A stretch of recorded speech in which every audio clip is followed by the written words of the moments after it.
Today is May the 23rd, 2008. My name is Tanya Finchum, and I'm here today with Debbie Blackburn, who served in the House of Representatives in Oklahoma from 1994.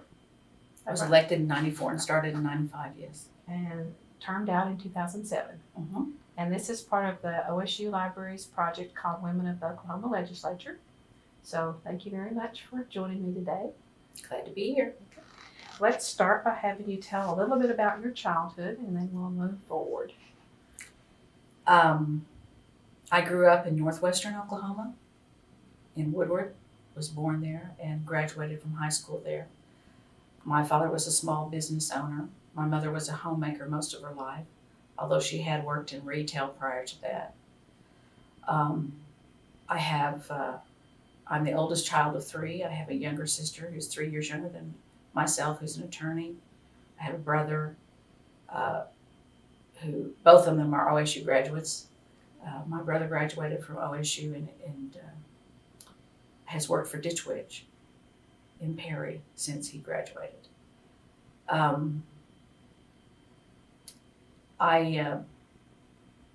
That's a sparsely populated part of the state. It definitely has its own culture that's very different than southeastern Oklahoma, or even northeastern Oklahoma, or even southwestern Oklahoma. I've heard sometimes that Oklahoma has more geological and biodiversity than any other regions, than any other state in the Union, other than California. And I think culturally we have the same thing. That's what made politics so interesting, because the cultures are very, very different. And the culture I grew up in was pretty Midwestern. Basically, it had already changed before the rest of the state to more Republican. But it wasn't the modern kind of Republicans. It was early on Nelson Rockefeller kind of Republicanism. And my dad was a POW in World War II. I grew up with a large extended family that are still, a lot of them, in that area. It was a time of, I was a baby boomer, so I had a lot of freedom that a lot of kids today wouldn't understand. We could go out and run for blocks away from home and play hide and seek, or go to my grandparents' farm out in the country and build dams and build forts. And it was a very free childhood, very fun childhood. And in high school, did you have favorite subjects? Happen to be politics or that? It was history. It was history, yeah. I was very interested in history, culture, and sociology, and what makes society run, what has brought changes on. I'm just really interested in how people operate together for the common good. And in college, where did you? My undergraduate is from Southwestern State, and I taught, my first job was teaching job. I taught in Altus, Oklahoma. I do have postgraduate hours from here, from OSU, but I never got a master's or a higher degree, a PhD, simply because I'm such a generalist that I could never figure out what I wanted to go into, and I didn't want to be tied down. Not yet. No. Well, when did you become interested in running for a political office? I never had any interest in running for office. I was approached because my predecessor was going to retire, and she had just made this decision, and there were like 2 weeks before filing. And I was approached and asked to run, and I said very firmly no. I had helped. It's not that I'm not interested. I'm very interested in what's going on community-wise. But, and I've been very active on a volunteer basis, but I never wanted to get into politics because I just didn't think that was my thing. I'm too plain spoken, and I don't have time to play games. It's just not my personality. So that doesn't always make a good politician. And I didn't think that I was going to run, but my husband was very supportive, and I had all these reasons why I couldn't. I couldn't do it because of this, or this. At that time, I had a 12-year-old at home, but of course, I lived in Oklahoma City, and I lived like 2 or 3 blocks from the Capitol. So it wasn't as though, I wouldn't see him.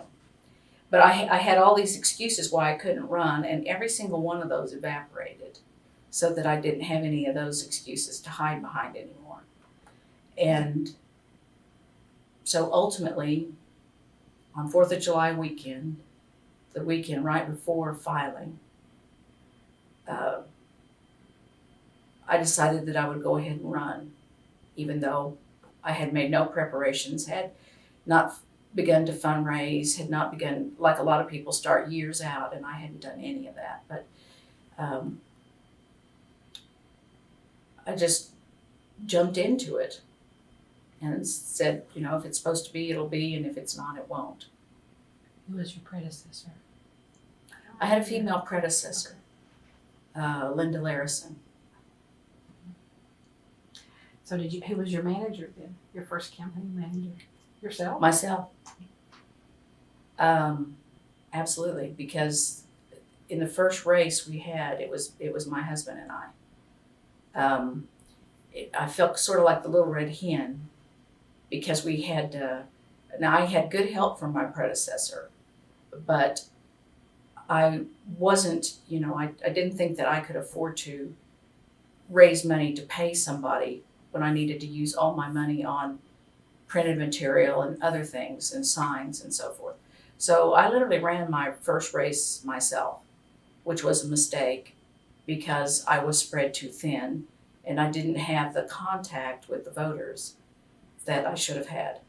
Consequently, I came in a squeaker, which was a shock to me because I'd been so active in the community that I didn't think that anybody would, there wouldn't be, I'd have to explain to as many people who I was. But I found out that people want you to ask for their vote. They want direct contact, especially at that level. A House district was smaller than a city council ward in Oklahoma City. So there's it has to be very personal. And I realized after the election, which we did win, but it was much narrower than I would have hoped for, that I wasn't going to do that again, that I would hire somebody to do the nuts and bolts stuff so I would have more time to campaign. So you knocked on more doors the second time? I did. The first time I did not knock as many doors, I didn't make as many phone calls,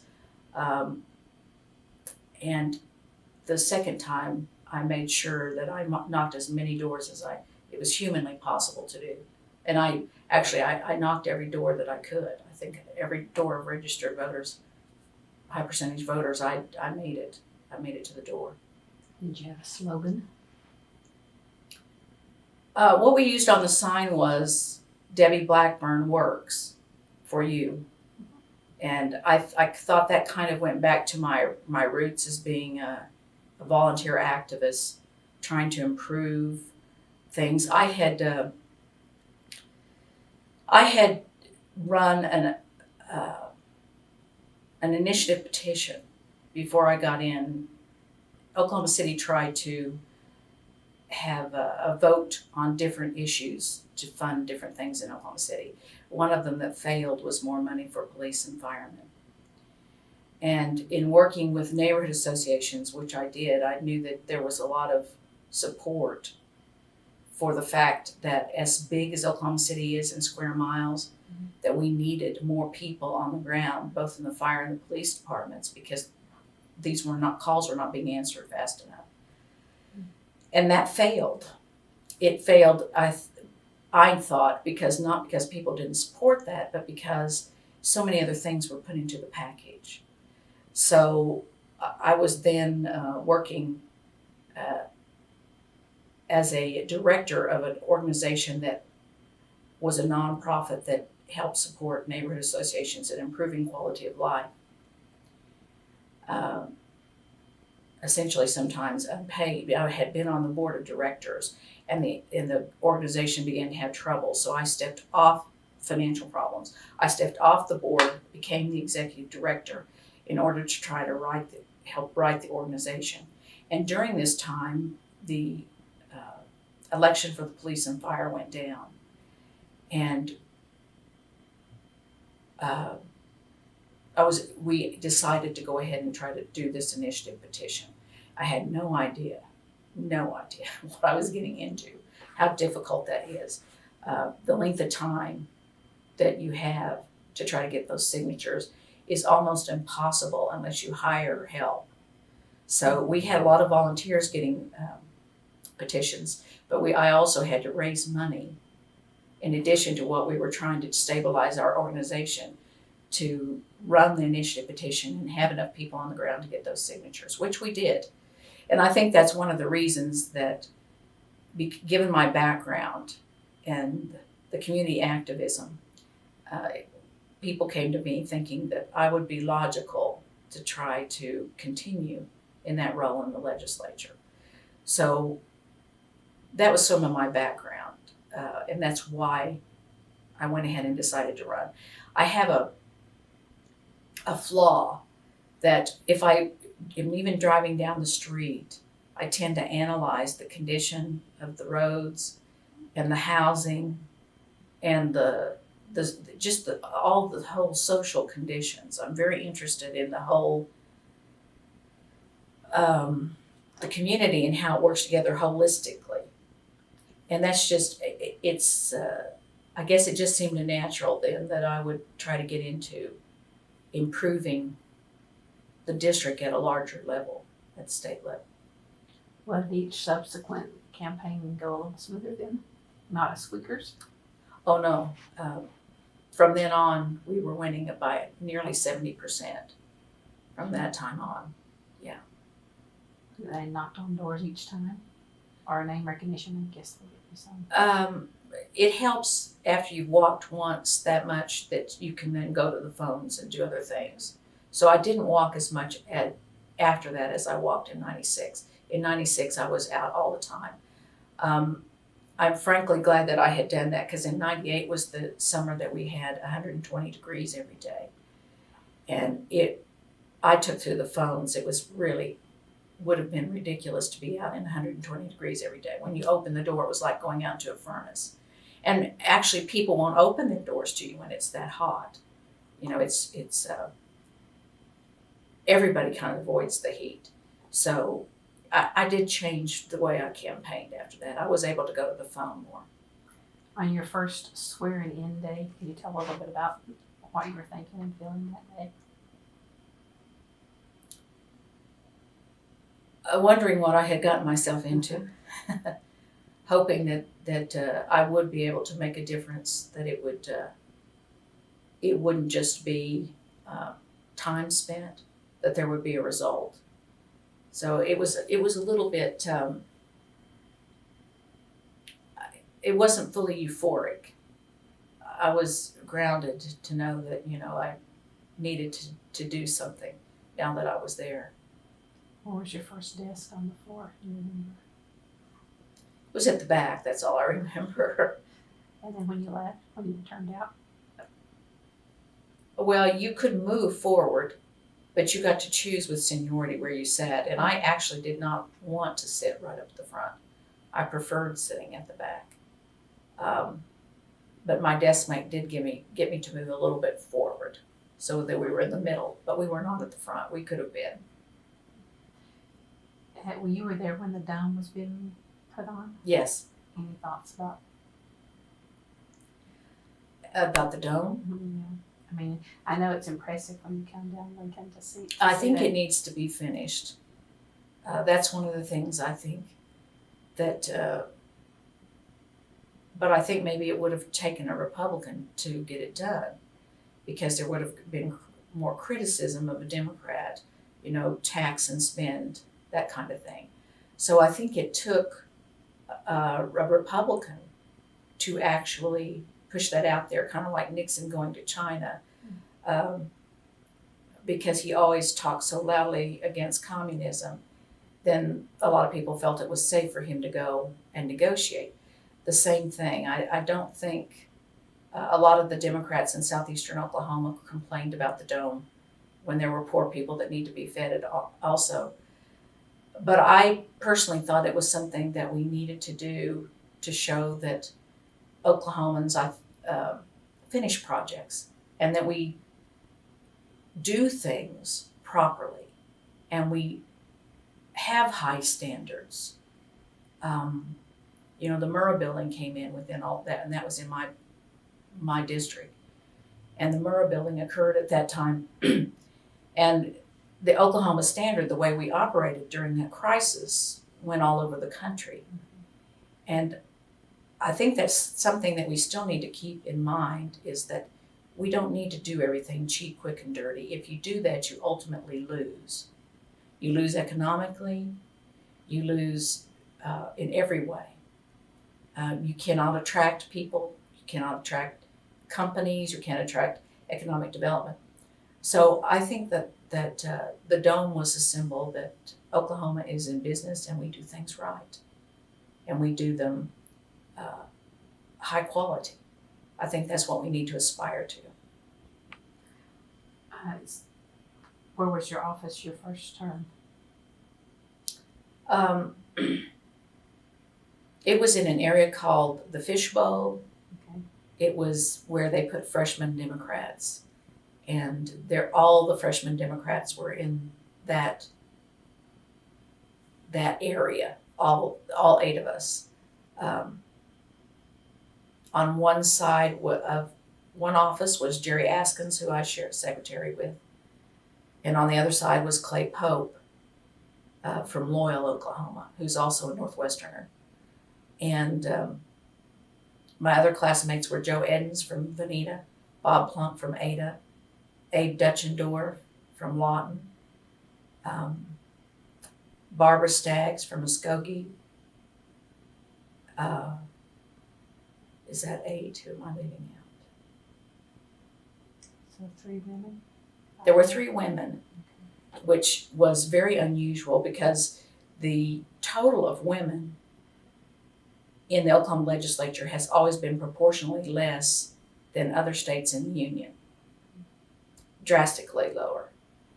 And for one class to have that many females, that was the Democratic side. There were also females on the Republican side. For that many females to come in at one time was really unusual, very unusual. And unfortunately, we didn't maintain our numbers. Our percentages of women have dropped. I think that must have been 20 maybe at one time. That's low, but. And I never saw that. There were very few women when I was there. Well, the few that were there, did you have to do things together, or was it more of a party line than gender? There really was not a female caucus, if that's what you mean, no. Because there was occasionally we would have an end of session party or something, a lot of which I didn't get to go to all of those, but no, we really didn't. We were too busy to do a whole lot together. And you were close enough to live at home, like some of them had to move in. Yes. So describe a typical day for you then. How early would you get there and that sort of Oh, you always needed to be up there at least by 7, if not 8 before. a.m.? And in the early days when I was there, it was not unusual for us to go to midnight if things were not proceeding as they should. Later on, we had floor leaders who organized it in a way that we didn't have to keep those kinds of hours, so that was much better. But a typical day at the Capitol is almost like somebody would describe someone who had ADD. you have to be on top of all kinds of things. You might be thinking about something that has to do with education, and you were always fair game when you're up there. You don't have a lot of time. You can't sequester yourself. Lobbyists are always pulling you off the floor to talk to you, or particularly constituents could do that too. If you were in your office, if somebody came in, they wouldn't want to talk to you right then. And it was difficult because you might be pulled. I felt like a Gumby doll sometimes, different directions, 185 degrees. Somebody wanted to talk to you about insurance bill. When you were trying to think about and didn't have time to get to a conclusion on something that had happened on education. So you don't have a lot of time, and the minute if you're out in the hallways or you're anywhere in the building, you're fair game for anybody that wants to walk up to you and change you, try to turn you in a different direction. So it was very frenetic, very, very frenetic, and it increased, that pace increased at the end of session, because things that had been put off, or not really even put off, but decisions couldn't be made, agreement couldn't be reached. Finally was only reached sometimes at the end because we knew the time was running out, so people would finally make an agreement. And so you would have huge, important things being done in the waning minutes when you didn't have a lot of time to analyze it the way you should have. And I did not like that. I didn't like that, the way that things played out. I never ended a session feeling very good about what had happened because of the fast pace that we shot things through at the end sometimes. So about in a normal day, how many bills might be covered, or? Oh, that varied. I saw some days where when you're in the first of session, or when you switch the bills from one house to the other, a lot of bills haven't had time to get out of committee. So you might go to the floor in the first days of the session and just have roll call and not vote on a single thing because nothing has come out of committee. And you're spending most of your time in committee rather than on the floor. And then after the bills get out of committee, there were days when we literally sat on the floor. I can remember some days from early in the morning, like 8 in the morning, to midnight, with occasional breaks. Sometimes they would just bring food in. We would not even get out of the building. They would just bring food in, and we would take a break, eat the food, come back into the chamber in 30 minutes. To learn to multitask. Yes. Do you remember your first bill that you presented? Actually, I do. It was a child support bill, and I thought it was very logical. And so I probably wasn't as prepared as I should have been because I was shocked by the fact that there would be any opposition to this. But what I found out is there are a lot of things that people will not express to you because they don't want to be embarrassed why they would not support something that logical and that good for kids. They just won't support it because they may have emotional reasons. They may have had family that have gone through a divorce and have sympathy for one side or the other. And so they're not going to express that, but they're just not going to be for the bill. And so I learned with that first bill that a good idea doesn't always mean it's not going to have a lot of trouble. And that logic does not always prevail. That emotion, men like to think of themselves as rational. That's always been the stereotype, and not emotional. I found that wasn't the case. There was a lot of emotion that went into a lot of this stuff that you couldn't put your finger on. And so that was, my first bill was a child support bill. And it was a shock to me at the response that I got. I thought I'd have no opposition, and I was astounded when I saw the reaction. So I take it didn't pass? Yes, it did. In fact, I got an award for 2 years in a row from the Child Support Association of Oklahoma for work that I did in that area. But I saw there were organizations of non-custodial parents who fought tooth and toenail anything that would try to force both parents to be of support to their children. And that just didn't make sense to me, because if they don't pick up the support, it's the state that ultimately has to help keep that child alive and going. And it was to me, it was totally irrational. It was an emotional response, and very vile. I mean, a lot of those groups, non-custodial parents particularly, they were male, very misogynistic and very emotionally driven by their own previous problems. It was very interesting. Any other bills you want to talk about that were near and dear to your heart? I was the author of the Tuition Savings Plan Act for college, which Governor Henry, I asked Governor Henry to be my Senate author, and he liked it well enough that it was one of the things he touted when he ran for governor. I'm very proud of that. I'm also very proud that of something that is still will probably be dealt with for as long as I'm alive, and even more after that, is the fact that in one December, and I can't remember exactly the year, it was either 2001 or 2002, I had some friends from southeastern Oklahoma contact me about a water sale that Governor Keating was putting together to sell huge quantities of water outside of Oklahoma to Texas. And they didn't seem to be able to get their representatives to help them, to be responsive. So they called me, and I knew what a fight this would be, because this is the black gold. Right now, this is the most important thing around, is water. Boone Pickens would tell you that. He owns a lot of it, and he would like to sell it.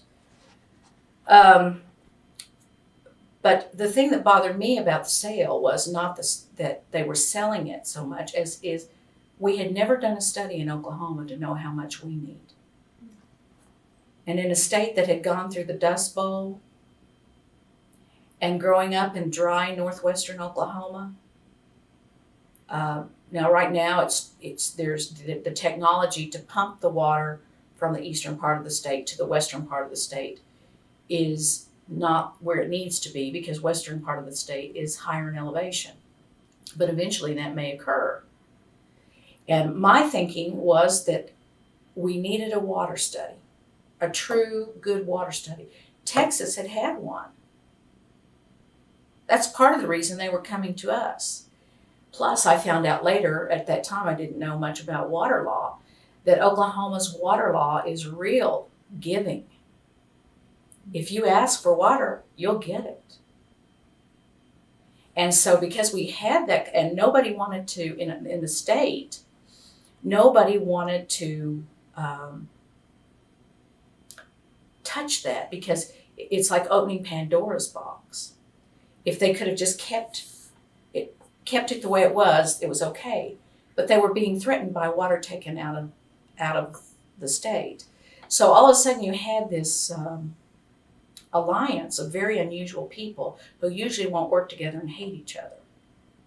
Farm Bureau, who hates the tree huggers, the Sierra Club, the independent oil producers. And the reason the independent oil producers were opposed was because Keating had included the Choctaws and the Chickasaws in this sale and was going to give them 50% of the proceeds of the money made to keep them from suing the state for selling the water. Now, that I'm not opposed to tribal sovereignty, but one thing I didn't think was that the previous federal cases on fights between states on water have not made decisions that the water belongs exclusively to the Indians. They have found, in fact, the opposite. And I thought that it was premature to start going off and selling huge quantities of water when we didn't know how much we would need. Plus, they were talking about building huge reservoirs in Oklahoma. In other words, taking the land of Oklahomans, turning it into reservoirs so that Texans could get water. And not asking Texans to conserve the water. In large part, the economy of southeastern Oklahoma is dependent upon tourism. And a lot of these same Texans come up into the beautiful pine forests of southeastern Oklahoma, and they use the water there, they use the lakes, they fish. That is a key part of Oklahoma's tourism. If the water is taken down to a certain level, aquatic life cannot survive. So we were talking about, and they had this argument that the water was going into the Red River, becoming saline and unusable. We knew that wasn't right. We talked to agronomists in Arkansas who had land along the Red River and used it to irrigate. Now, if an agronomist is doing that, then there's not a problem. Also, it looked like good old boy politics to me too, because we heard instances of newspaper editors in southeastern Oklahoma that were all of a sudden all for this, wanted to sell the water. People had been promised that this money would all come back to southeastern Oklahoma and they could dictate how it was going to be spent.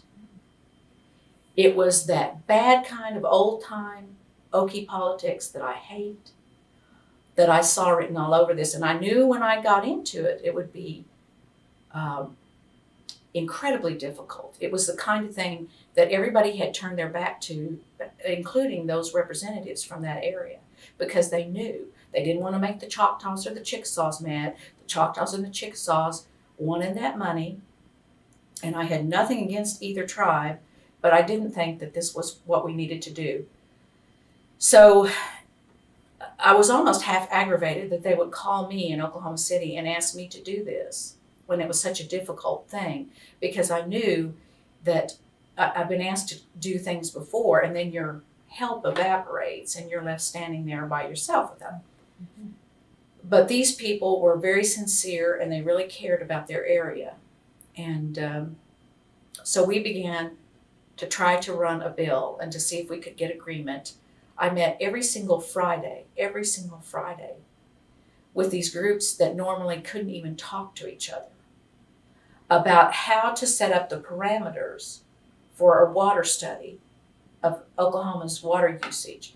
We included quadrants of the state, like they did in Texas when they did their water study. You'd have people from all four quadrants and the panhandle. You'd have irrigators, you'd have agriculturists, you would have oilies, you would have municipalities, everybody that had a stake in the water to be involved in the water study.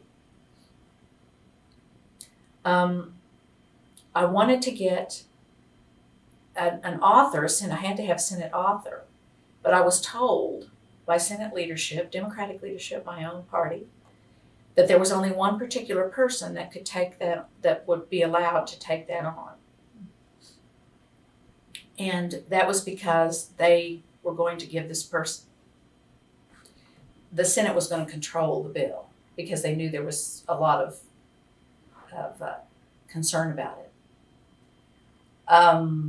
I even had people on the Oklahoma Water Resources Board who were very political, not the board, the staff, state employees, who were working against what I was trying to do. And you'd think they worked for the Water Resources Board, they would be working for the plan. Mm-hmm. But they were very political, and they knew that the governor was behind it, lot of big moneyed interests were behind it, and so they were behind it. They were very politically savvy. They walked the halls and tried to work against my bill, which I thought was astounding for state employees. When it came out of the Senate, it was not a true water study. It was a legislative water study. And that was a joke. It was a farce. Because legislators, you have to have equipment, you have to go down and measure the water. Really, to do a good water study, you need 10 years to track the water in a water bed, a river bed, to see how much the water ebbs and flows until you know how much is needed. So that was a joke. It never occurred. But I was able to get a moratorium. I will fully admit I did demagoguery.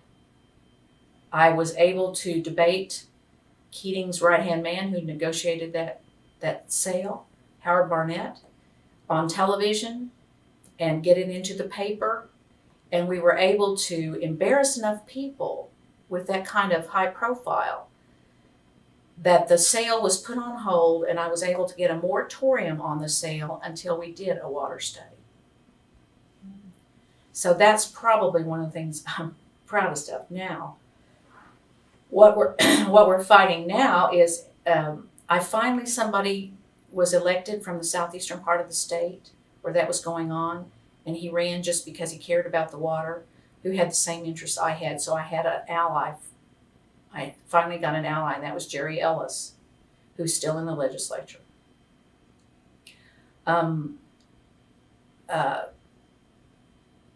Jerry expanded my moratorium in length of time because we hadn't funded it immediately. And before I left, we finally got the money to do the water study, to start the water study, which is undergoing now. The difficulty is that Fort Worth, Tarrant County, sued the state of Oklahoma within the last year, asking for more water than every hamlet, hole in the wall, town or community, city in Oklahoma uses. More water than Oklahoma uses, every town, every city. And it's been taken to court, and we're right in the middle of that right now, trying to see if, I think what hopefully the AG is arguing is that it's very legitimate that we be allowed to have a water study too. It is possible because of downriver dependency, that if we ever get this water going that way, we will never get it back. Let me give you an example of that. When New Mexico sold water out of the Pecos to Texas, and when New Mexico's usage went up, Texas wasn't given the water that they had been promised under their compact. So Texas went after New Mexico in order to get them to fulfill the agreement they had. The courts upheld the agreement and said that New Mexico had to get the water to Texas one way or the other. So New Mexico had to start buying water so that Texas could get as much as they had been given. This is the danger. Water is the black gold. There are countries in the world that are fighting now, and they're fighting, it's over water. A lot of people don't even realize that. They hear about these wars there. It's largely due to water. Georgia's suing Tennessee. They want to change their border so they can claim part of the Tennessee River for more water for Atlanta. Now, Georgia is supposed to have, they have more water than most of the rest of the United States. We're a western state.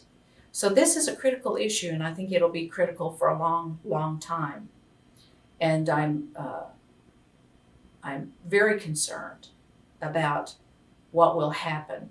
Will southeastern Oklahoma be made a fiefdom that can never compete economically because all they're going to be used for is dams and lakes to feed northern Texas, which is booming economically.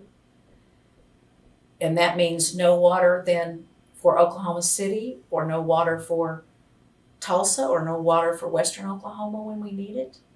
When we get the technology that will allow us to reasonably transport that water from southeastern Oklahoma or eastern Oklahoma to the drier parts of the state. I think that's still up in the air. That's all very critical. And I hope that the courts recognize that Oklahoma has a right to do a water study before we have all the water just arbitrarily drained out without any idea about how much we need. Well, now that you're out, can you help in some other? Actually, I had been kind of quiet about the whole thing because I was told that as the legislator who ran the original moratorium on the sale until we had a water study, that it might be misconstrued or used in court. So I have been keeping a very low profile on it and not talking about it while it's still in the courts. And my argument never was, well, we can never sell any water. I never said that. We just need to know how much we need before we go selling everything off and see dollar signs. Texas came up here because they knew it would be easier to get from us than from other parts of the state. What does that say? What does that say about the leadership of the state, or what does that say about our water laws? Anyway. It's a big shoe to fill too if you're not there to help push it along. Also, I was very interested in education. I was a chairman of appropriations for education in the House. My, I guess the second to the last session that I served before the Democrats lost their majority. And education has been one of my primary interests, always has been. So I was very interested. Unfortunately, I served during the time when we had that incredible downturn when the head of the Office of State Finance grossly overestimated, and I might say I suspect because he wanted to do tax cuts. They were talking about tax cuts. So they grossly overestimated what our revenue would be. That was budgeted. In the middle of the year, we saw we weren't going to get that kind of money. That's never happened before. That just doesn't happen. And schools and everybody was left in the lurch until we could get to the next budgeting cycle to give them money to make up what they had lost. But those 2 years, it might have made it easier for me because we had no money, but all we did was cut in those 2 years that I had that position, which was in some ways great because we could get rid of things that, not fun things that were really, I didn't think, legitimate that needed to be funded. But by the same token, it was very painful because there are a lot of areas that are, especially Common Ed, they're given all kinds of mandates, but we don't give them the money to do what we tell them to do. And so that was very difficult for me. But it was a great opportunity, and I was really looking forward to being in that role my last 2 years when the Democrats lost their majority.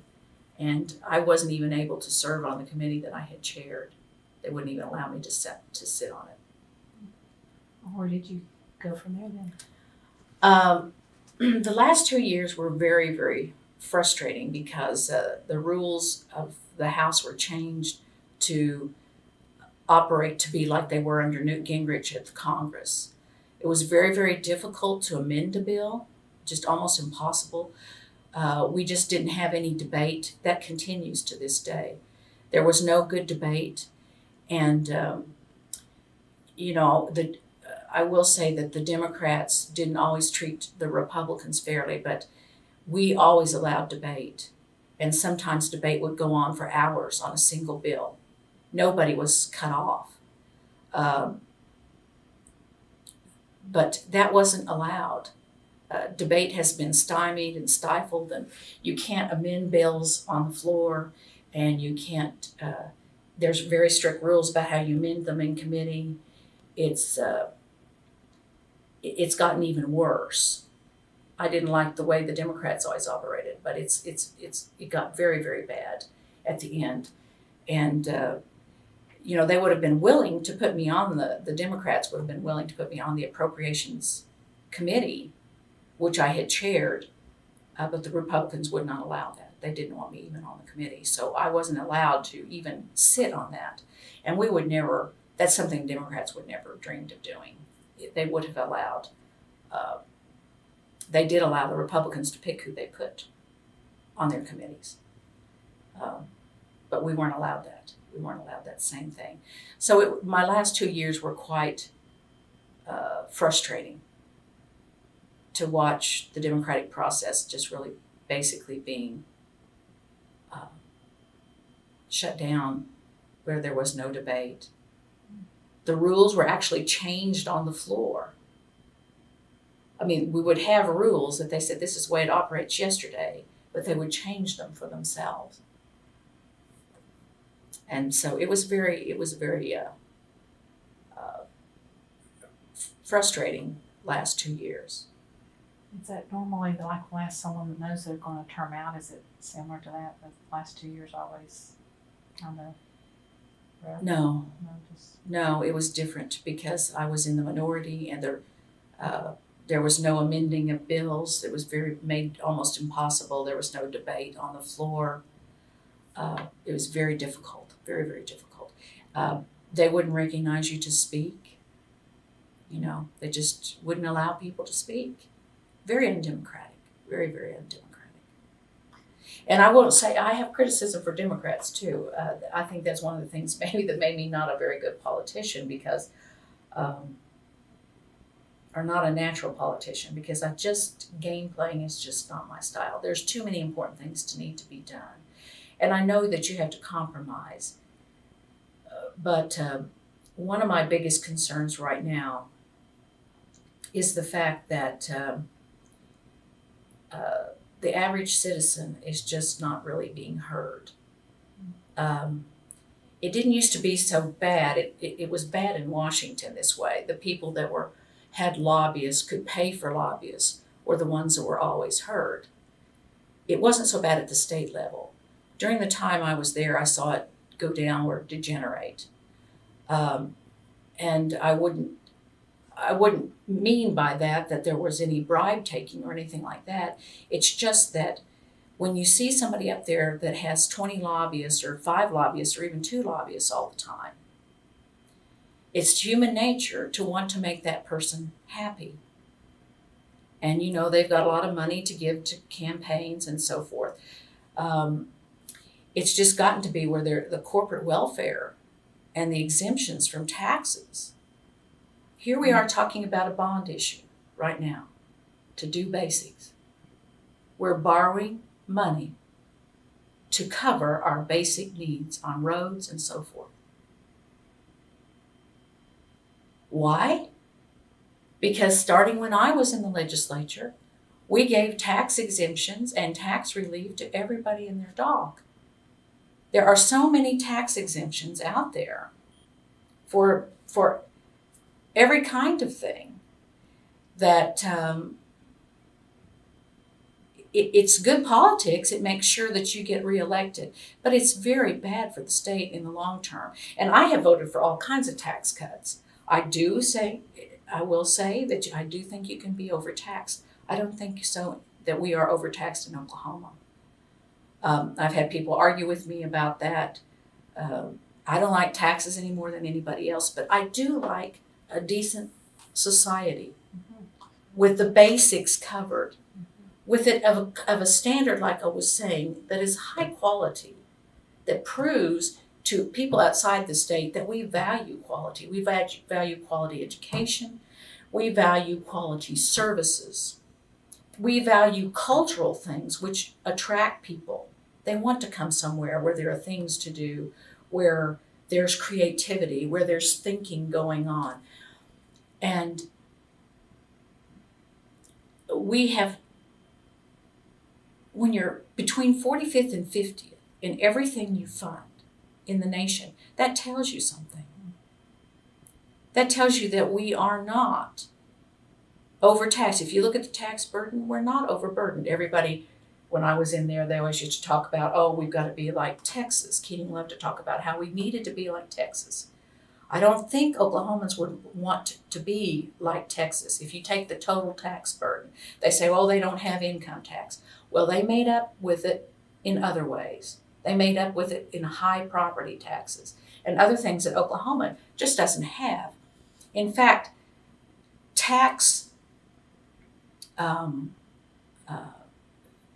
anything that talk about tax rebates or paying tax back to you doesn't work in Oklahoma as well because our taxes, our property taxes and so forth are so low. You're not getting back much. I fought for years. One of another things that I'm very proud of that we did was, which is good for the rural, suburban, and urban areas, was that we got a tax credit for rehabilitation of older buildings that mocks the federal. So here I am talking about a tax cut, but it makes sense because there's a result that has to occur. The person that's rehabbing these properties has to put in money and do something to bring the area up before they get their tax rebates. So yes, I was the author of tax rebates and tax cuts, but they were kinds that were logical. I have to say here, there were so many tax cuts going on that I had to wait to try to get that done. And by my last 2 years, when I thought we were going to get it done, I was in the minority. And even though I had the bill, it was taken away from me and put in a huge ombudsman tax cut bill. And so it doesn't bear my name, but the people who are in preservation and economic development know that I fought for that for years and years, and that was finally, and that I had that bill in my last 2 years, and it finally bore fruit, although it doesn't have my name on it. So I am proud of that, even though that bill doesn't have my name. It did have my name on it at the beginning of the session, and that is an example of a kind of tax cut or tax support for business that produces something for the state, something for the community, and can be used at the rural level, the suburban cities, or big cities. It's good for all. That's the kind of tax cuts. Those are the kinds of tax breaks we ought to require. Instead, like on the Great Plains deal, and I voted for this, and this was one of the things that taught me, we just gave like $20-some million to this airline. What did we get? They went bankrupt, they went belly up, and there was no return.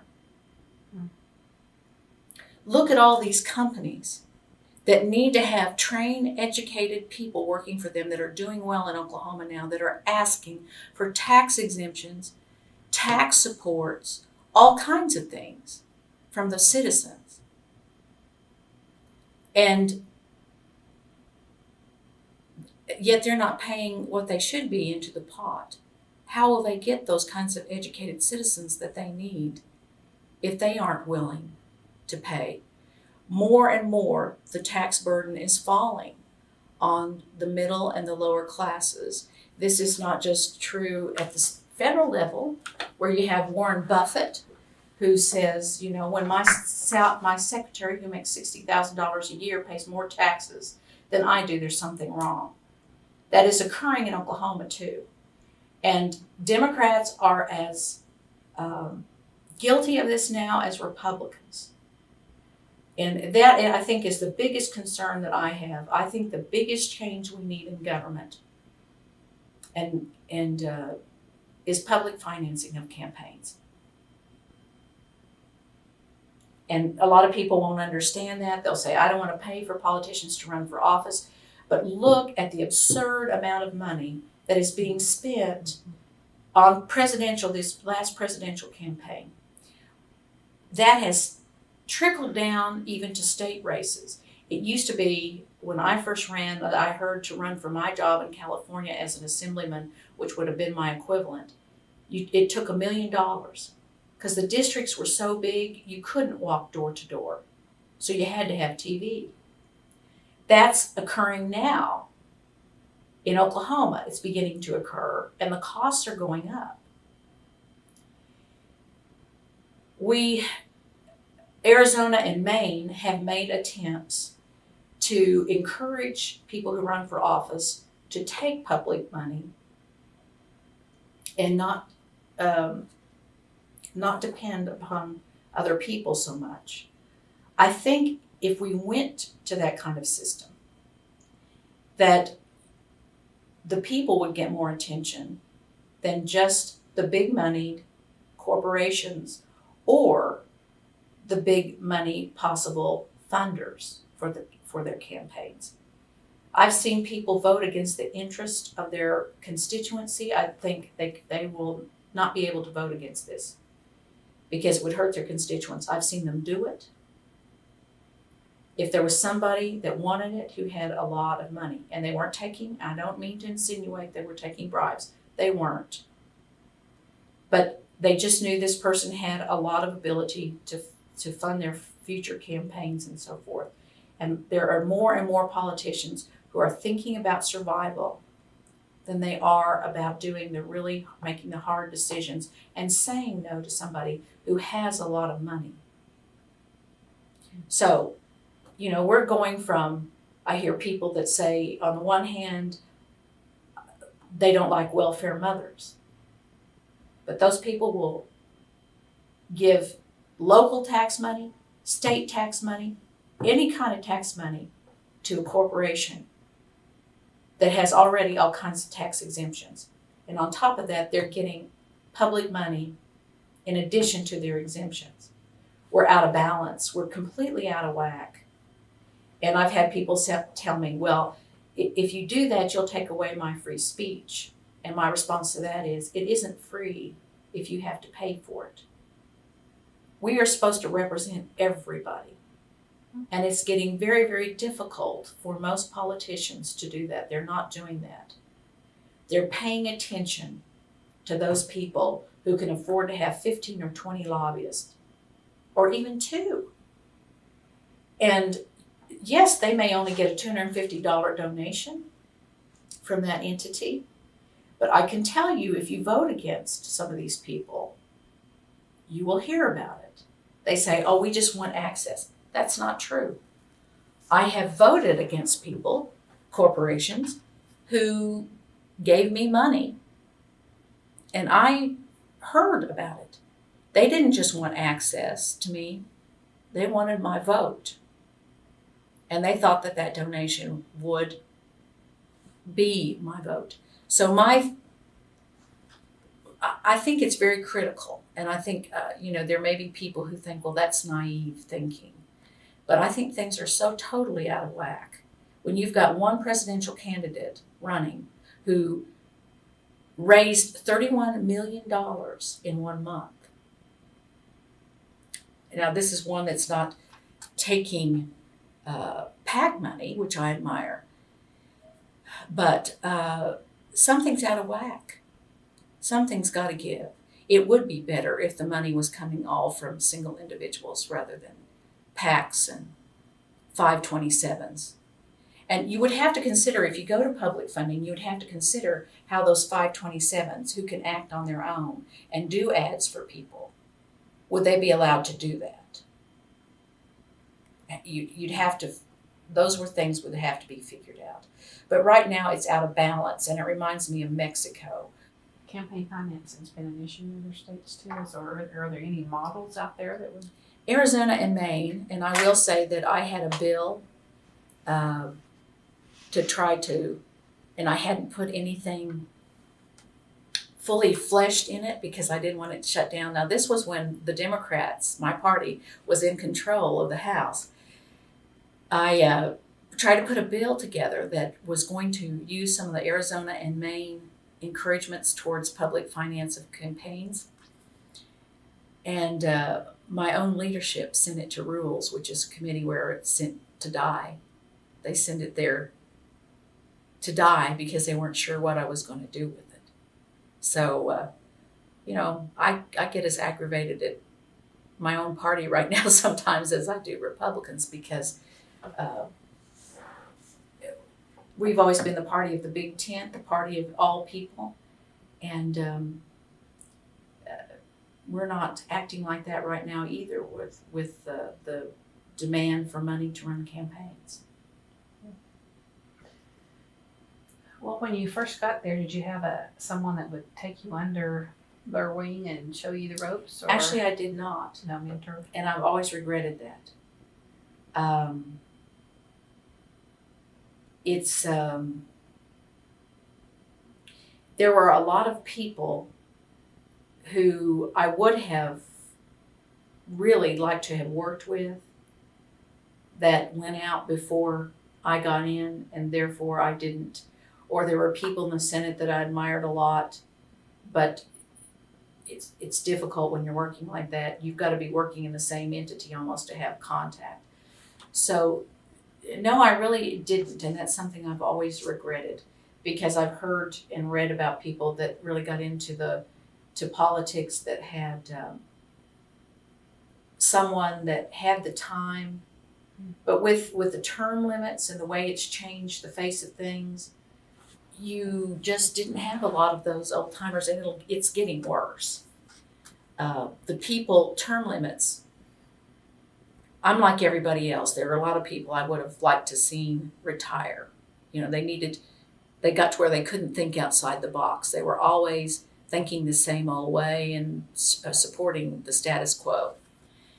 And I think everybody tends to do that after you've been in an organization so long. But I do think that you need experience because it's not a natural job. There is a lot of, you're asked to make decisions on everything in the whole world. And you need that experience. You need people who've gone through this. And what happened in the House of Representatives when I left was, or my last 2 years, they fired all our staff, practically all our staff that had been there forever, because they had been associated with the Democratic regime. And a lot of them were independents and Republicans, but they were associated with the Democratic regime. So they just fired them all. And there went our institutional memory. And we were also losing our institutional memory because term limits were kicking out the older members. And I literally had some staff members who were, I loved working with these people. They were very honest. When you talk about doing something in a bill, they'd say, Representative, let me tell you why that's dangerous. We tried that in 1985, and we didn't have any idea what would be the result of that. But a year later, here's what was happening, and we had to reverse it. It seems like a good idea on the surface, but we tried it and it doesn't work.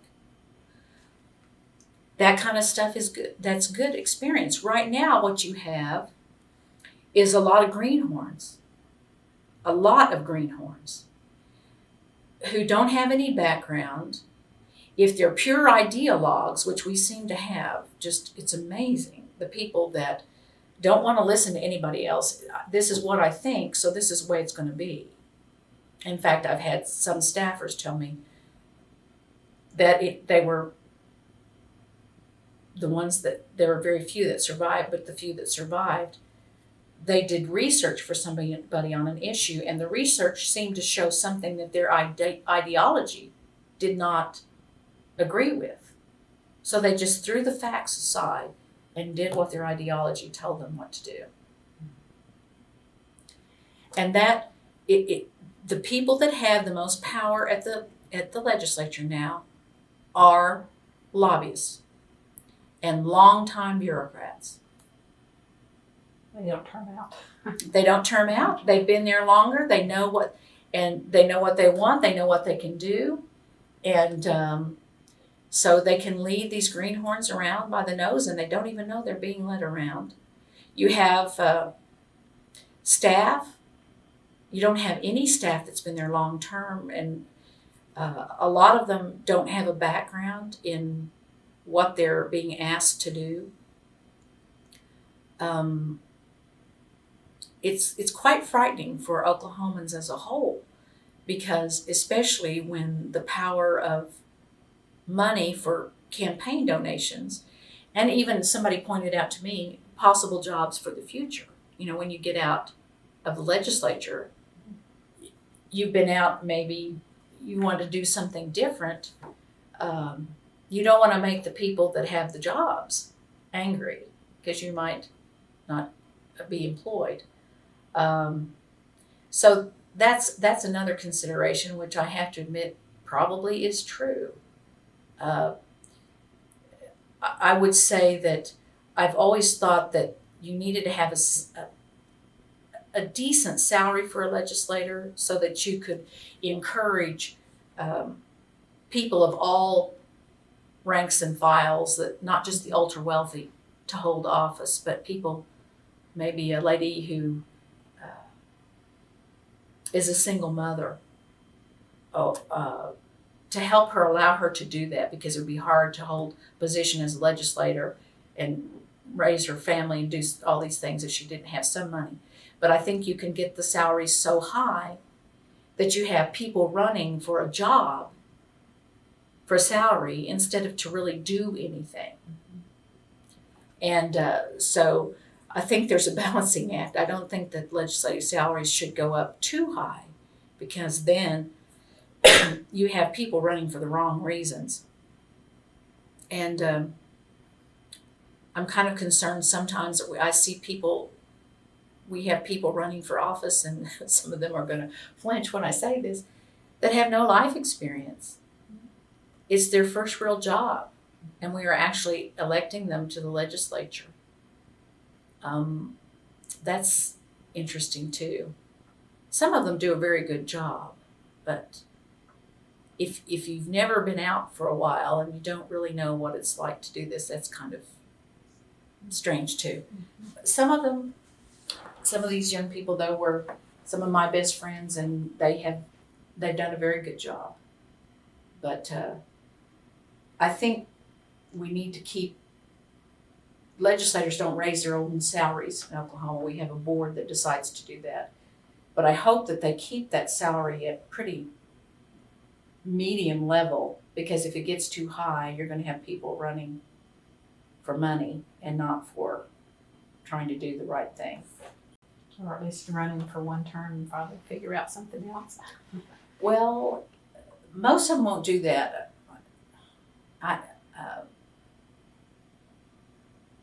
I just hate to see people run because they think that's their job, that's their only job. You know what I'm saying? Well, at any point, did you think about running for Senate as opposed to House? I couldn't. We have the toughest term limit laws in the nation. 12 years means 12 years both houses. So I couldn't run for Senate nor anyone else if I wanted to. But during your 12 years in service, you could have switched if you had wanted to. Well, I had a long-time senator there who was of my same party, and that would have been great disloyalty to challenge. Do you have any favorite memories of either campaigning or service on the floor, or something special? I'm not sure we have. Actually, sometimes, and I know this may seem strange, it's not just the bills that you run that you're proud of, but things that nobody will ever know that you helped stop. Like what? Well, there are a lot of things. And I won't be specific, but just things that are really mean-spirited that you were able to stop or hold up. That is most satisfaction as passing something. And I never understood those people that just pass things to be passing something, for make it look like they were doing something. Some of that stuff probably didn't need to be done.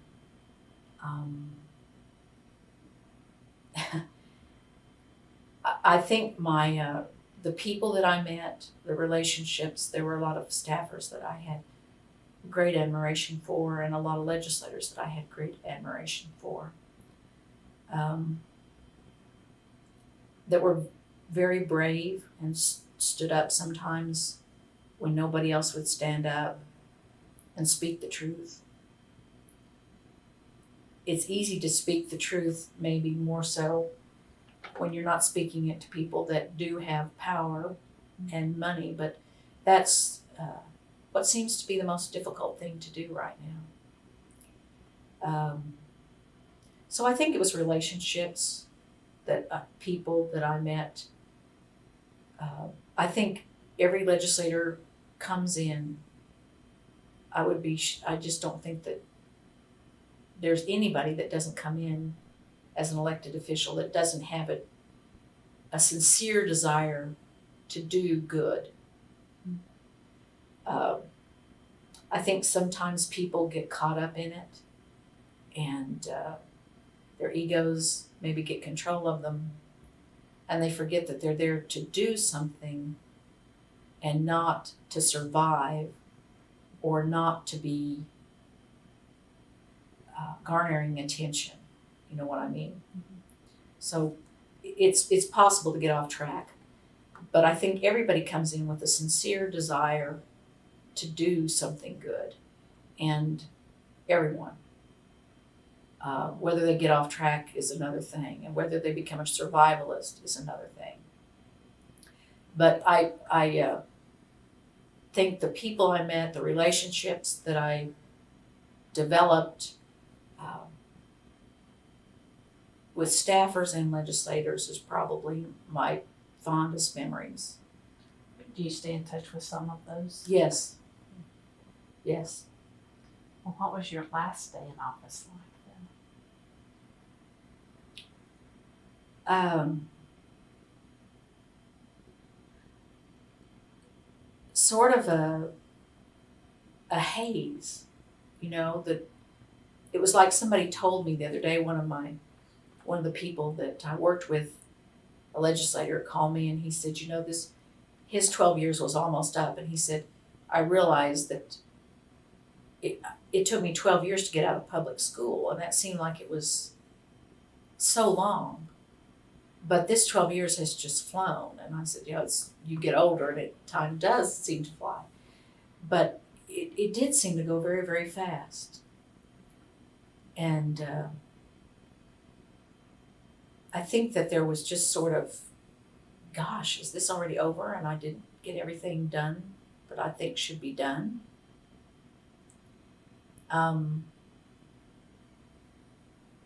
That was kind of it. It was kind of like a haze.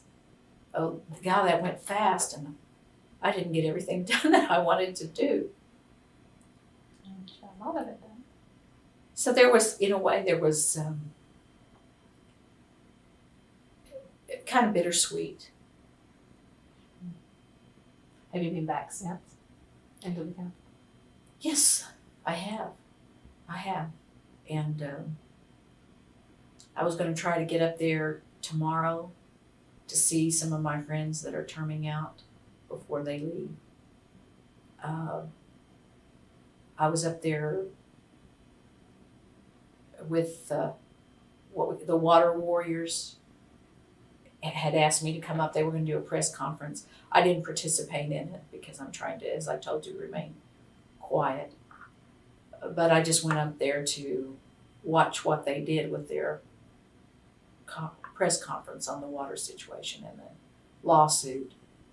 And so I have been up there. Feel a little strange. Feels very strange. And in fact, it's in some ways it's very difficult because I do care. I care so much about the progress of the state and the whole state.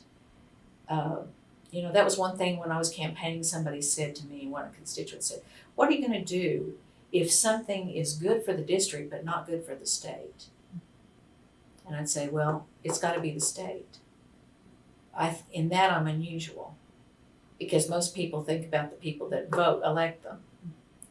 And I guess that's how I got into the water thing. Because if I had really any sense about it, I wouldn't have gotten involved in that. It didn't involve my part of the state. In fact, Oklahoma City gets some of their water from southeastern Oklahoma. And I wouldn't do anything to keep Oklahoma City from getting water, but I thought this was something that was good for Oklahoma City as well as southeastern Oklahoma. We need to care about the whole state. And I come from northwestern Oklahoma. So it's just like a line down, from, I care about Woodward, I care about Oklahoma City, I care about Broken Bow. Because if this is something that I don't understand about people, why they can't see that this is common sense. If one part of the state is starved out or doesn't do well, the whole state's not going to do well ultimately. If only certain companies get exemptions or tax credits or help relief, the whole state's not going to do well, even though the Chamber of Commerce might think that causes economic development and they give out jobs. Ultimately, if anybody, corporation or individual, gets more than their share or has the football playing field tipped to their advantage, they ultimately will suffer too. Because you cannot do things that are only good for one little group and expect that the whole will flourish. Ultimately, everybody will go down. The special interest, the corporation, the one wealthy individual, or the person that has more sway, they will go down with the rest of the state if the rest of the state is not treated fairly, if only certain groups of people are really doing the tax paying. And I think we've gone through a period where there was so much bashing of government, of what it does, of what it does here, what it does on this campus, what it does for everybody, what OSU does, I don't understand that, because you can't have a civilized society unless you have a government. Government does jobs that you cannot make money on, but you have to have civilization. And the corporations are not going to go out and do most of these things because you can't make a buck. But those things, infrastructure, education, have to be done in order to have a civilized society. We have forgotten that. We have forgotten that because we've had politicians who, to get elected, demagogued and talked about how horrible taxes were, how horrible government was. Should we hate it? We should hate it. We should hate it. And now you have a lot of people who really do hate government and see no good coming out of it, see only waste, and a lot of them aren't intellectually honest, because these same people then will fight tooth and toenail to keep Tinker Air Force Base when the government's trying to save money by getting rid of bases and army posts. They'll fight for that, but they don't want government in other things. But then they want government for their tax reliefs or their tax incentives or their tax rebates to help them do their personal business. That's not popular. Most politicians are just not going to say that. But it's true. And they get away with it because people have become so brainwashed over the years and so sickened by the partisanship of politics that they don't want anything to do with it. And I understand that. I don't watch TV anymore because we don't have true journalism. It's more entertainment. The announcers argue. I don't care if it's liberal or conservative, arguing with somebody who's expressing their opinion. The journalist should not even respond to what they're saying or analyze what they're saying. They should just report it. or they've turned more to entertainment by nitpicking on some little personal foible or something that the person does that doesn't really make any difference. And because of that, I don't think that government is operating as high a level as it could be, both because of the fact that the real important stuff is not being reported in because of partisanship, and because journalism has turned into entertainment. And secondly, because we have had people like Gingrich and others tear down government for so long that the people have a sour attitude about government in general. And I do understand that, because sometimes I share that. It's very difficult for me to hear sometimes what's going on at the Capitol. I get incensed because we're not operating as we should be. But I think in some ways we're not doing that because of the funding mechanism for campaigns and people wanting to be survivalists, and the fact that the media is causing politicians to be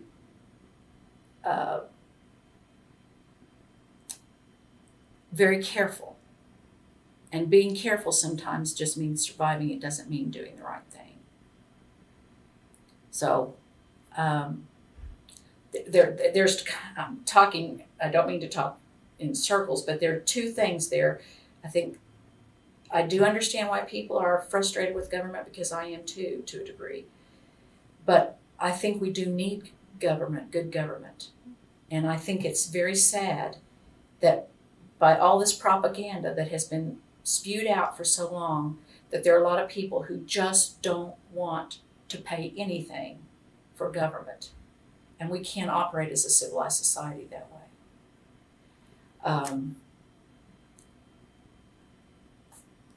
Anyway. You need to be a teacher.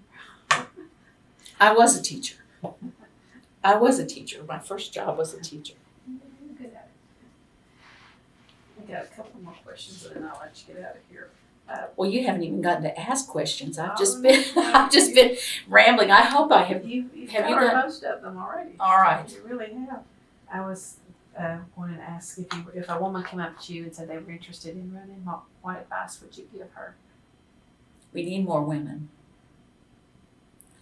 You could get a group of 12 people in one of the House or the Senate that work together that could really affect the agenda and the way the agenda operated. We never had that many women. It's been my experience that, with some exceptions, I will say there are exceptions, most women work because they want things to get done and not because they want to see their names up in lights. However, there are exceptions to that. And one reason that with the few women that you had,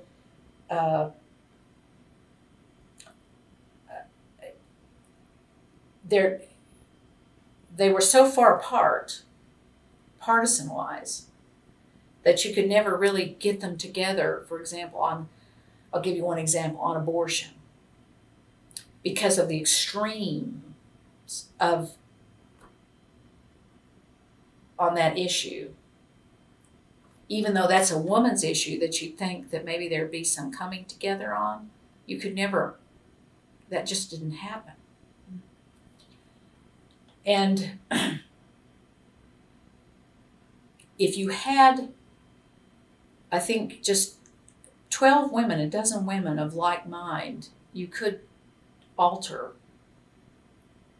the way things get done. Because that's a big enough voting block that you can have a great effect on what gets done and what doesn't get done. I've seen it. If there are a group of people of 12 that have enough in common, they can push it. They can push the agenda. And that's happening in Oklahoma right now. It has forever. As an urban legislator, I sometimes found more in common with my Republican compatriots who were urban than I did with those rural Democratic good old boys.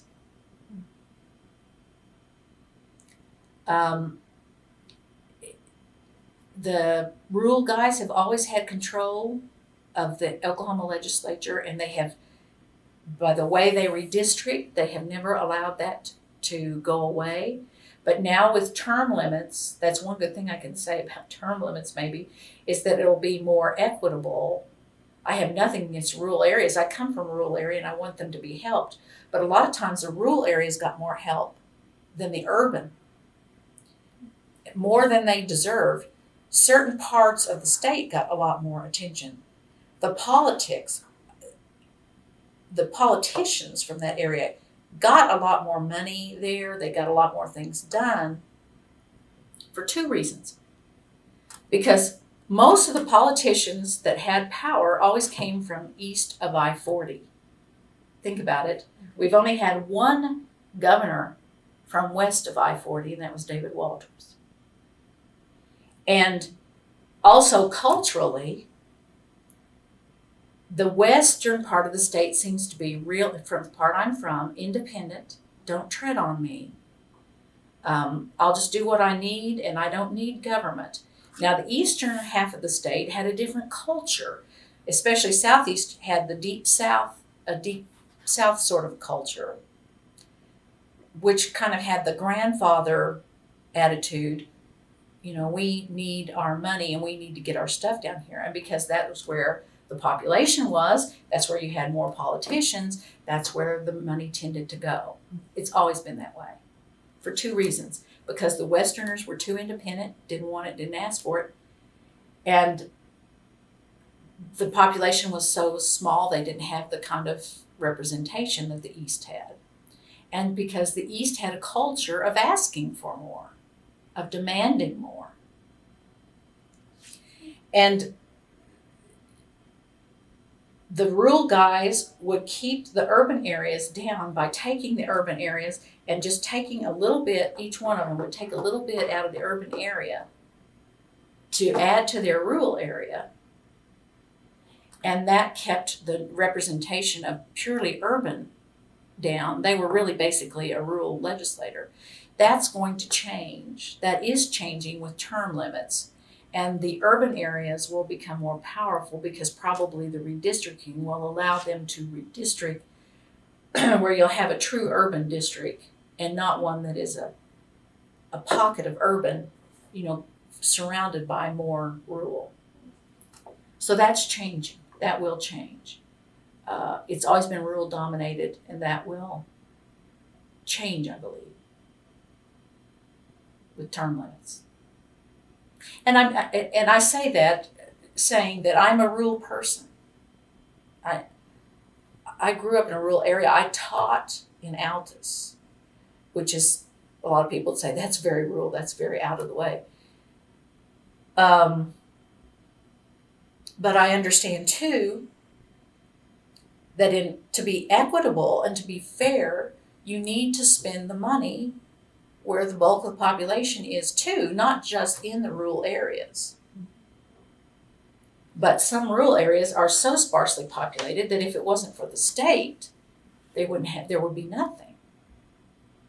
And Oklahoma has real challenges. I mean, we're 26th in land area, and some of these areas hardly have anybody living there, but they've got to have roads. So that makes it even more difficult for us. We're not like Connecticut. That's easier for them to maintain their roads. It's hard for us. We've got a lot of area to cover. So we have some challenges that other people don't have. Our population distribution is strange. There's 3 pockets of population actually in Oklahoma. Well, it's probably the 3 that get the most women coming too. Yes. It's, I would compare it to what you see at the presidential election with Barack Obama, when I noticed the primaries in all these states where Obama does well is in the urban areas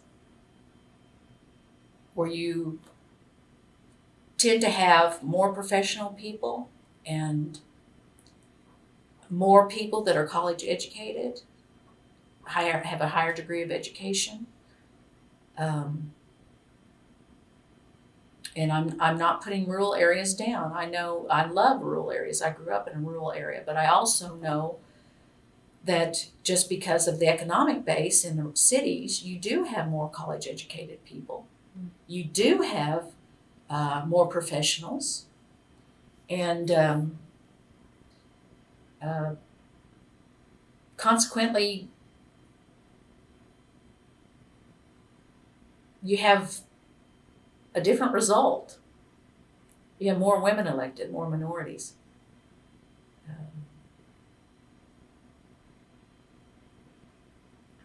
Well, and with the women too, though, it's with family. Some of them won't come from the rural 2-hour drive or whatever. Oh, you're absolutely right. I would not have run for office if I had lived outside of Oklahoma City.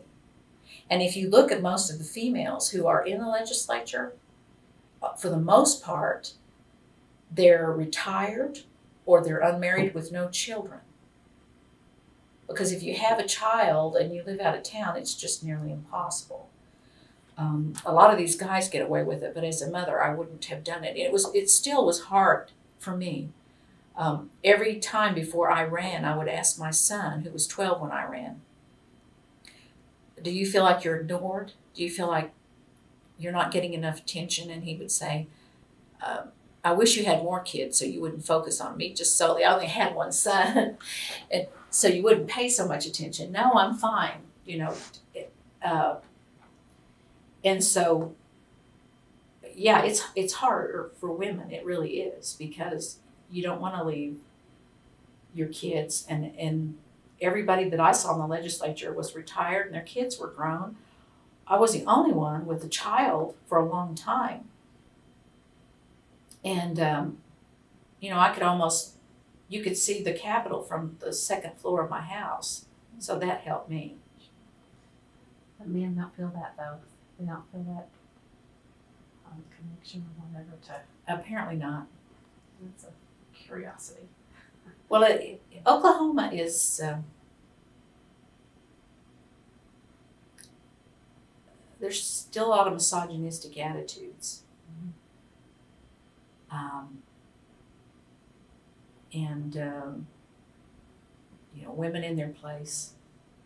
That is, unfortunately, that's too pervasive in some areas. And perhaps term limits will help that too.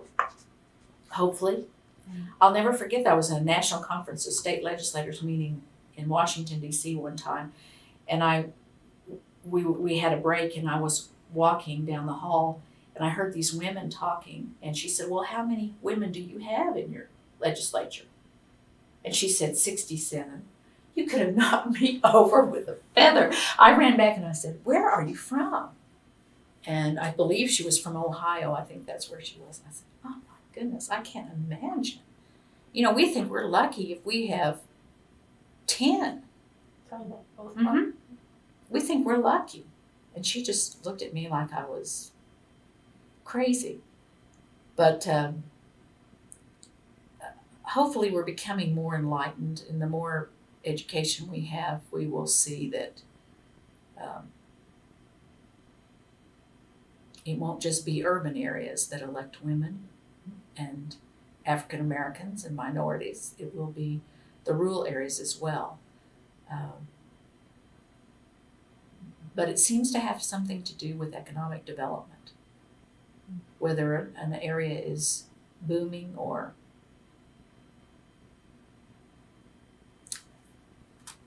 there's fear. There's fear that there's not going to be enough to go around. So then you start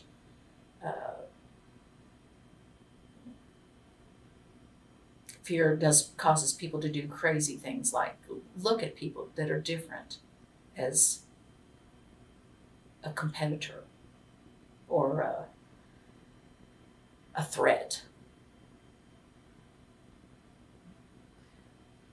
How would you would encourage them to come, but then what would you give them any advice as to how to prepare to do that, or what to consider in making their decision to run or not run?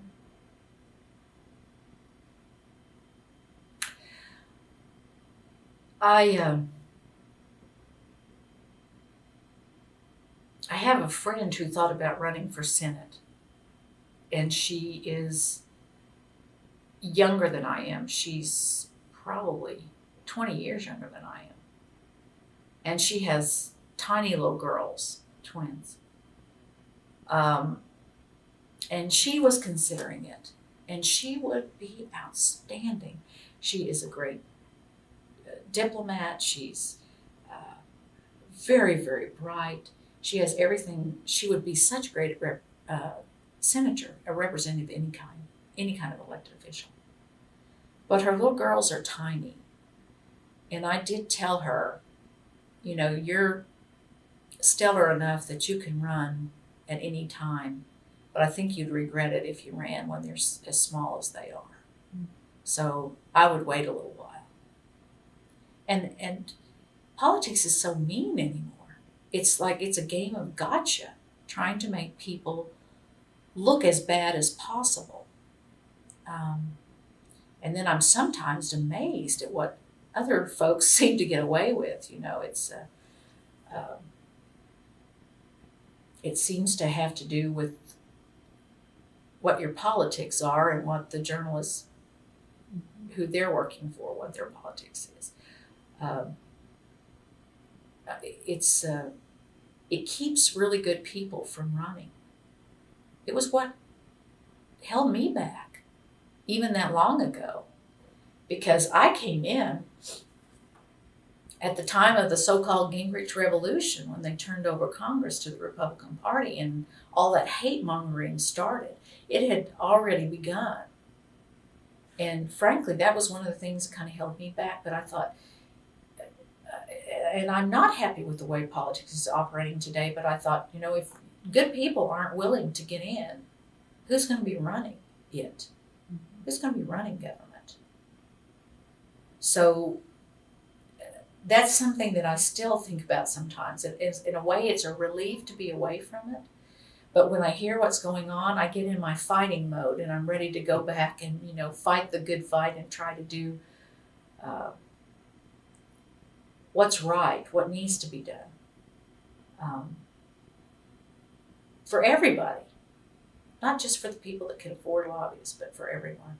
I guess it's basically I'm a populist at heart, is what it is. You can become a lobbyist, I guess. No, a populist. I'm a populist. But you can become a lobbyist. I couldn't be a lobbyist, and I'll tell you why. No, because you have to do whatever the client wants you to do, and sometimes what they want you to do is only good for them, and is not good for the general population. I have no desire to be a lobbyist. I would be a lousy lobbyist, unless I was lobbying for a group that I was just believed in so much that, you know, education or something like that. And education is publicly funded, so they don't really have many lobbyists. Well, what's next on the agenda? I don't know. I'm trying to decide what I still want to do. What I want to do when I grow up. I've got some ideas. We have a publishing company, and that's what I've been working on. But I'm ready to go to something that challenges me, and I've thought about going back to school, getting another degree finally, even though I started postgraduate here at OSU, never completed it, never completed what I started to do. So I have not completely made up my mind. Suggestions later. We've covered quite a bit. Is there anything you want to say that we haven't before I ask my last question? I can't think of anything. I'm sure when I walk out of here, I'll think of something that I wish I'd said. But We can do round two if you want to. okay.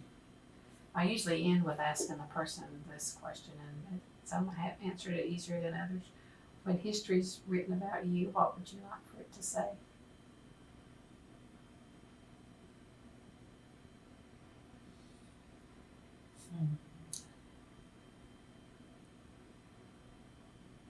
That I honestly tried to do what was best for the most people.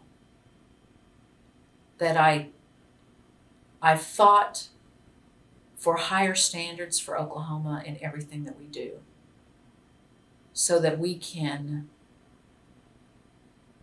be the best we can be, so that we can attract economic development without having to pay them to come here and then seeing them leave or go belly up, but that they will want to stay here because Oklahoma is just so good and so flourishing. But the only way that it can be that way is if we have high standards and if we do what's good for everybody, not just for a few people. Or if they reverse term limits, you need to go back, huh? I don't think anybody's fighting that battle, and I don't know. At the point I am right now, it's so much calmer. I'm so much nicer since I'm not in the legislature. I'm just a nicer person, I think, to be around. It's get very frustrating because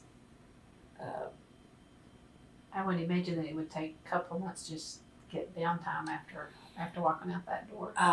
I was always at a fever pitch at the very last session. Yeah. Very, very, unfortunately, usually frustrated at the things that had happened at the last minute. And, I do understand that from a human standpoint. It's just that sometimes things that are difficult, it's hard to get agreement on them, and you can't get agreement on them until you've got a deadline that's just saying, we gotta make some decisions here. But I think some things were intentionally held until the end so that they wouldn't have time to be scrutinized fully. Or under the radar. Mm-hmm.